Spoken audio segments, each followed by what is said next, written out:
Buenas noches. Hoy vamos a ver la primera clase correspondiente a la unidad número 3, prueba de hipótesis. Vamos a dar una pequeña parte introductoria de la teoría y vamos a resolver un ejercicio práctico para que en otra clase hacemos un repaso de la parte teórica y resolvemos otro ejercicio desde otro punto de vista, desde aplicando una fórmula diferente a la que usaremos hoy. Primero, es muy importante saber qué son hipótesis para entender más o menos de qué trata este objetivo. Las hipótesis son formulaciones, son cuestionamientos, son estudios que nos hacemos o que hacen para saber si algo es cierto o no. Estas pruebas de hipótesis las vamos a aplicar en estos casos para saber si en el enunciado que tenemos del ejercicio se cumple lo que se está queriendo decir o si en realidad es algo diferente a lo que el ejercicio me está diciendo. Para resolver los ejercicios de prueba de hipótesis hay que seguir cinco, cinco pasos. Son fundamentales. Lo más fácil es que cuando vayan a resolver los ejercicios, enuncien paso por paso para que sea más fácil para ustedes resolverlos y más fácil para mí al momento de revisarlos. El primer paso es la formulación de la hipótesis. Tenemos dos tipos de hipótesis. Hipótesis nula, que se denota con H sub 0, y la hipótesis alternativa, que es se denota con H sub 1. La hipótesis nula es lo que yo quiero probar si es verdadero o si es falso. Y la hipótesis alternativa es la hipótesis que me va a ayudar a tomar una decisión en cuanto a que si no se cumple la hipótesis nula, yo tomo en consideración esta hipótesis alternativa. Hay dos tipos de prueba de hipótesis. La primera es la prueba bilateral, que esta se va a usar cuando la hipótesis nula tenga el signo igual. Y la prueba es unilateral cuando la hipótesis nula tenga el signo mayor o igual o menor o igual. Cuando la prueba es bilateral, vamos a utilizar alfa entre 2. Eso lo vamos a ver en el siguiente paso, en el nivel de significancia. Y cuando la prueba es unilateral, vamos a utilizar alfa solo. Ya vamos a ver más adelante a lo que me refiero. Una vez yo completo el primer paso, que es la formulación de la hipótesis, y tengo claro cuál es mi hipótesis nula y cuál es mi hipótesis alternativa y qué signo va a tener cada una, en este caso, cuando mi hipótesis nula tenga el signo igual, mi hipótesis alternativa va a tener el signo diferente, que es igual, el signo igual con una línea diagonal como si la estuviese tachando. Cuando mi hipótesis nula tenga el signo menor o igual, la alternativa tiene mayor, porque es lo contrario. Cuando mi hipótesis nula tenga el signo mayor o igual, mi hipótesis alternativa tiene el signo menor. Siempre vamos a buscar que el signo que tenga la hipótesis nula, la alternativa tenga el contrario, porque de eso justamente es lo que se trata.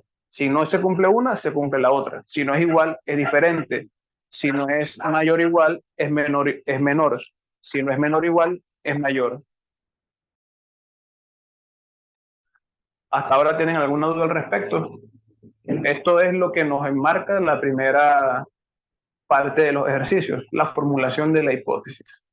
Ya después van a ver lo fácil que es y lo rápido que resulta hacer este paso.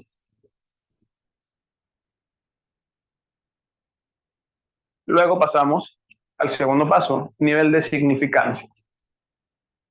¿Qué hacemos en el nivel de significancia? Yo necesito saber el valor de alfa. Alfa representa mi nivel de significancia. En los ejercicios yo les puedo dar el nivel de significancia directo o el nivel de confianza. El nivel de confianza es 1 menos alfa y ustedes tienen que calcular cuál es ese valor de alfa. Por ejemplo, yo les digo en un ejercicio que el nivel de significancia es 5%, ustedes simplemente tienen que sustituir en el valor de alfa 5%, pero no coloquen el 5%, tienen que usar proporciones, es decir, el 5% equivale a 0,05. Eso es lo que ustedes tienen que usar para resolver los ejercicios. Si yo les digo que el nivel de significancia es 10%, van a utilizar alfa igual a 0,1, que equivale al 10%. Por el contrario, si yo les doy el nivel de confianza, les digo, el nivel de confianza es del 95%, es decir, 1 menos alfa es 95%. Yo tengo que buscar el valor de alfa, lo que hago es simplemente despejar, o más fácil, al 95 para llegar a 100 le falta 5%. Ese es mi nivel de significancia. Es decir, alfa, para cuando el nivel de confianza es 95, alfa es 5, 0,5, 0,05, que es lo que voy a utilizar en el ejercicio. Si yo le doy el nivel de confianza 98, 98%, alfa es 2%, que equivale a 0,02. Sencillo. Esto me desencadena a mis criterios de rechazo de la hipótesis nula. Esto es lo básico para tomar una decisión en estos ejercicios. Hay dos niveles, hay dos criterios de rechazo. Uno para cuando estoy trabajando con números positivos y uno cuando estoy trabajando con números negativos. Cuando estoy trabajando con números positivos, perdón, primero vamos con los números negativos, depende de si mi tamaño de muestra es mayor o igual a 30 o es menor a 30. ¿Por qué? Porque cuando yo trabajo con muestras de 30 en adelante, yo voy a utilizar la distribución Z, que es la distribución normal. Y cuando trabaje con muestras menores a 30, voy a utilizar la distribución T, que es la distribución T-Student. Mi criterio de rechazo me indica que cuando mi Z calculado negativo es menor que Z de alfa o Z de alfa entre 2 negativo, yo rechazo la hipótesis nula. Cuando mi T calculada negativa me dé negativa y la compare con la T de alfa negativa y es menor, yo rechazo la hipótesis nula. Y cuando es positivo, es al contrario. Cuando mi Z calculada positiva es mayor que Z de alfa o Z de alfa entre 2, yo rechazo la hipótesis nula.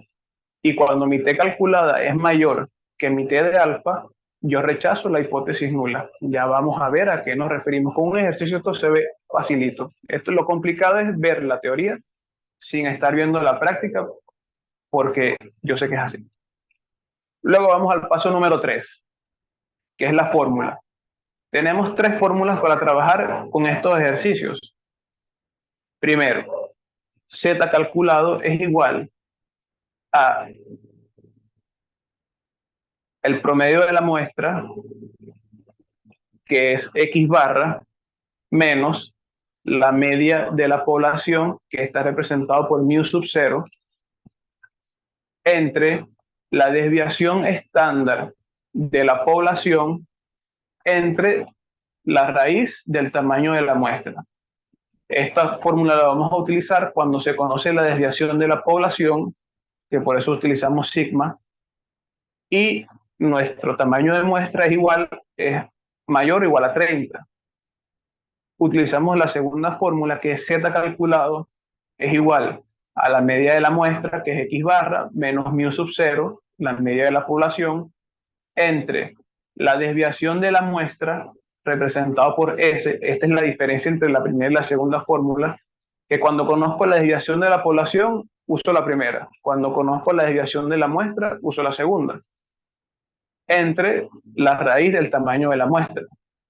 Y una última fórmula, que es la T calculada, que es igual a la media de la muestra menos la media de la población, entre la desviación de la muestra, siempre es la desviación de la muestra, entre la raíz de n. Esta la vamos a utilizar cuando el tamaño de la muestra sea menor a 30.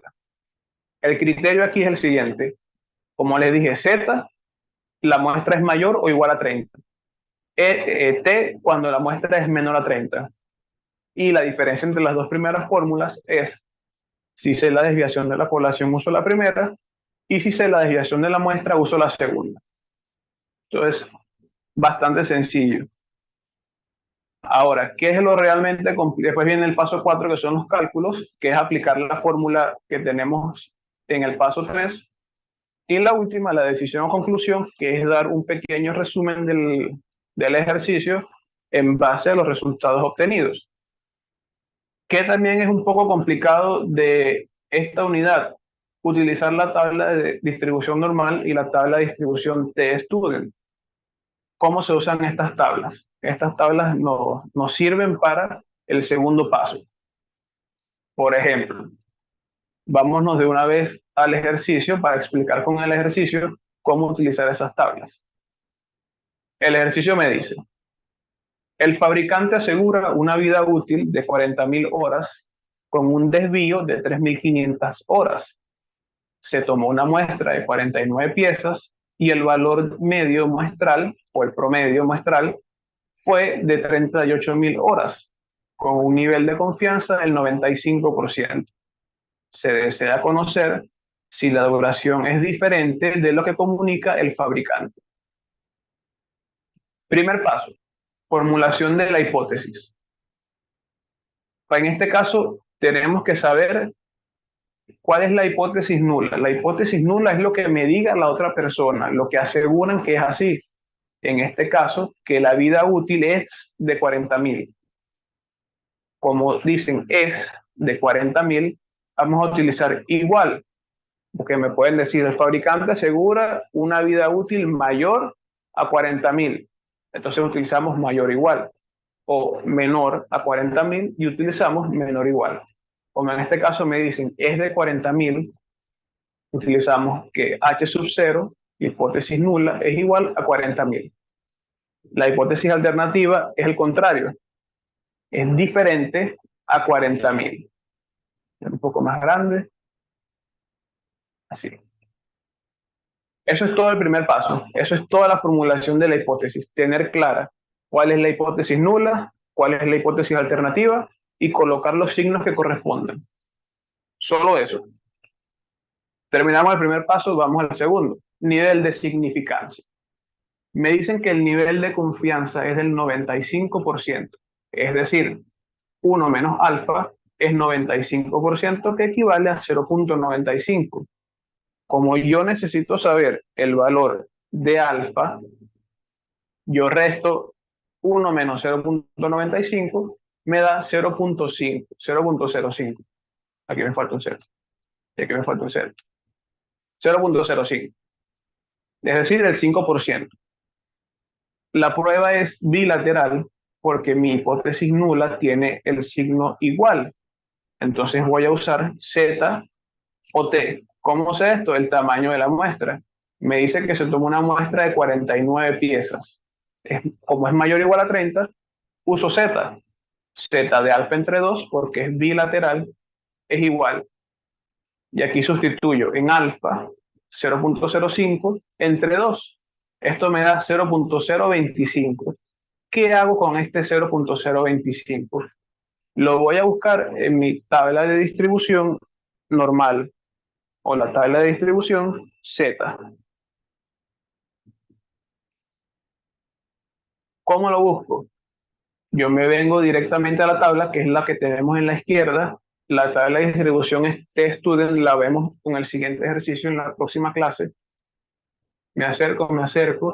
Y yo voy a buscar de entre todos estos datos dentro de la tabla el 0.025 que me dio como resultado o el número más cercano por encima. Si no tengo el número exacto, busco el más cercano por encima. En este caso, aquí tenemos exactamente el 0.025. ¿Y qué hago yo con esto? Primero veo en mi columna izquierda, donde tengo los valores desde el 0.0 hasta el 3, ¿a qué número corresponde? Aquí les hice una línea que si hacen zoom en su pantalla, bueno, yo hago aquí un poco más de zoom, el 0.25 a la izquierda, en mi columna de la izquierda, tiene 1.9. Y luego busco el valor que está en la fila superior, que es 0.06. Esto yo lo sumo y me da que el valor de Z de alfa entre 2 cuando mi nivel de significancia es 0.05 es más o menos, porque el resultado puede ser positivo o negativo, dependiendo de lo que me dé Z calculado, 1.96. ¿Por qué 1.96? Repito, busco el 0.025 en la tabla, el valor de la columna izquierda y el valor de la fila superior. 1.9 en la columna izquierda y 0.06 en la fila superior. Lo sumo y me da 1.96. Ese es mi valor de Z cuando alfa es 0.05 en una prueba bilateral. Si en el examen se encuentra un ejercicio así, que es bilateral y el nivel de significancia es 0.05, a juro el nivel de significancia es más o menos 1.96. A juro. Eso es siempre en todos los ejercicios. Cuando el nivel de significancia es igual a uno que ya hayan hecho y sea prueba bilateral, va a ser el mismo. Si por ejemplo aquí me hubiese dado 0.05, una prueba unilateral y trabajo con el 0.05, lo busco en la tabla,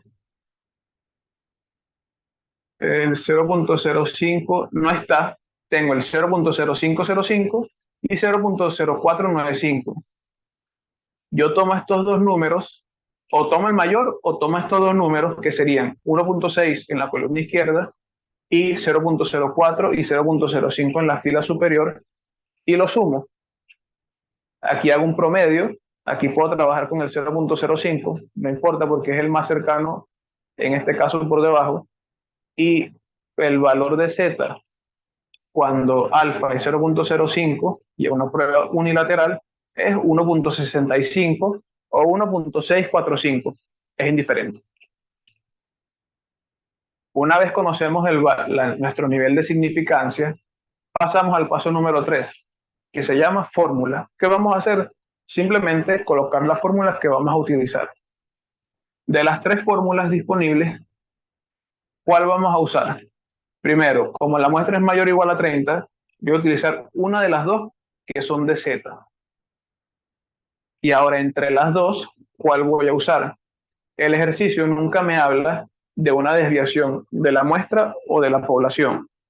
En este caso, cuando yo no les diga nada, ustedes van a asumir que la desviación es de la población.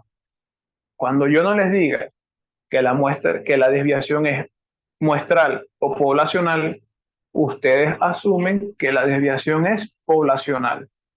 Vamos a utilizar la fórmula que tiene sigma. La media de la muestra menos la media de la población entre la desviación de la población entre la raíz del tamaño de la muestra. Eso es todo el paso 3, colocar la fórmula que van a usar. Ahora sí vamos al paso 4 para hacer los cálculos. Colocamos la fórmula y empezamos a sustituir. La X barra, la media de la muestra, aquí me dice, el valor medio muestral fue de 38.000 horas. Ese es mi valor de X barra. Menos, ahora voy con la media de la población. La media de la población es el valor de mi hipótesis nula. En este caso, 40.000 horas. O sea, serían 38.000 menos 40.000. Entre, voy a la desviación estándar, 3.500, entre la raíz de n, del tamaño de la muestra, en este caso son 49, y esto me da menos 2.000 entre 500. El resultado es menos 4, este es mi valor de Z calculado. ¿Por qué yo debo colocar en el paso 2 más o menos? Porque si en Z calculado el valor me da negativo, yo utilizo el 1.96 en este caso en negativo. Si el valor de Z calculado me da positivo, yo uso el valor de Z de alfa entre 2 positivo. ¿Para qué? Para hacer la comparación en mi criterio de rechazo. Como estoy trabajando con números negativos, voy a mi criterio de rechazo, que me dice que menos Z calculado tiene que ser menor que menos Z de alfa entre 2 para rechazar la hipótesis nula. En este caso, menos Z calculado, que es menos 4, es menor que menos Z de alfa entre 2. Aquí es donde ustedes tienen que tomar la decisión si se cumple o no el criterio de rechazo. En este caso, y necesito que me escriban en el chat o activen el micrófono, -4 es menor que -1,96. -4 es menor que -1,96.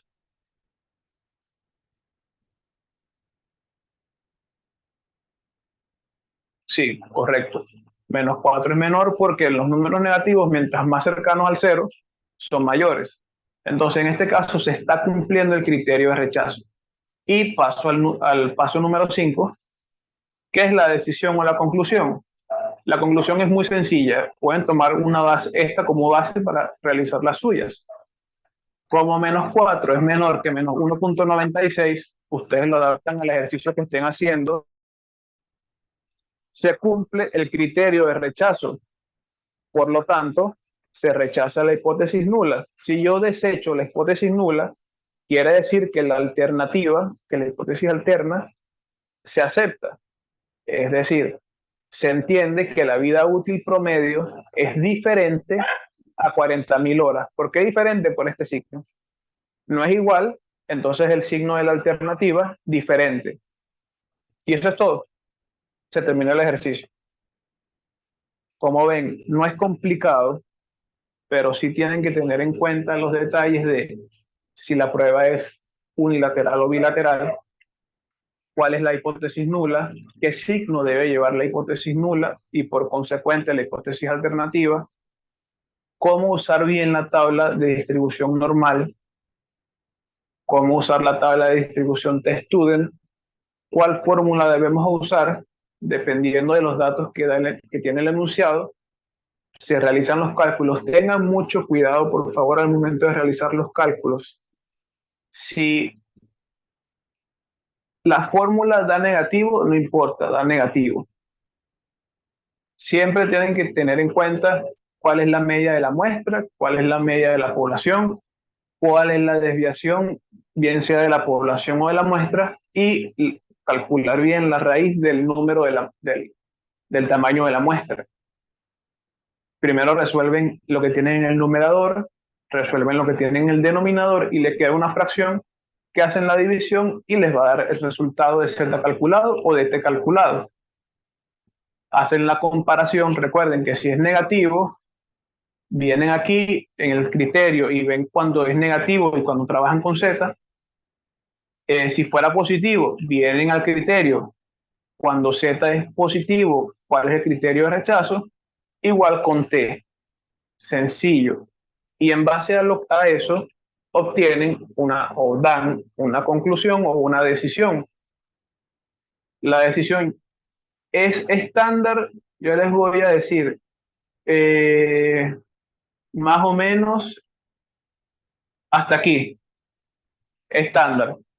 Como y colocan el valor de z calculado, sea positivo o negativo, es menor o mayor que el valor de z de z de alfa entre 2 o de t de alfa, se cumple o no se cumple el criterio de rechazo. De ahí en adelante, ya depende de ustedes lo que coloquen, depende de lo que diga el ejercicio y de lo que ustedes hayan concluido al respecto. Todos los ejercicios van a tener este mismo formato, bastante sencillo el enunciado y les repito, traten de resolver el examen así, ordenadito, poner formulación de hipótesis y la fórmula. Nivel de significancia, resuelven. Fórmula, solo coloquen la fórmula que escogieron. Cálculos, hacen el cálculo y esta comparación pueden colocarla tanto en el paso 4 como en el paso 5. Es indiferente, pero lo importante es que yo vea cómo hicieron ustedes la decisión o qué criterio utilizaron para tomar la decisión. Y por último, me escriben el pequeño resumen al final del ejercicio como su decisión. El examen son 3 ejercicios, fáciles, así, sencillos, rápidos. ¿Tienen alguna duda con respecto a lo que se explicó en la clase de hoy? Que ya está por acabarse el tiempo de la clase. Eso nos va a sacar a todos del salón, del aula.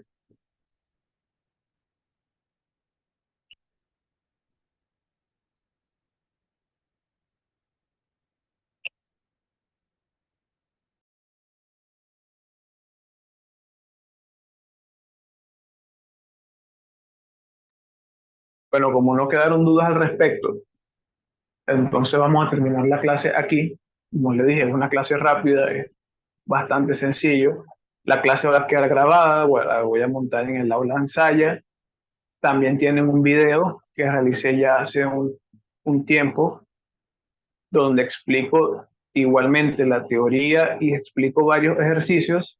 En caso de que hayan quedado con alguna duda o quieran practicar por su cuenta, pueden utilizar o esta clase o esa clase como referencia para que vean las fórmulas, los criterios, cómo utilizar las tablas de distribución tanto normal como test-student, cómo hacer las decisiones, cómo desarrollar los ejercicios. Material lo van a tener todo en Science. La actividad será el día miércoles.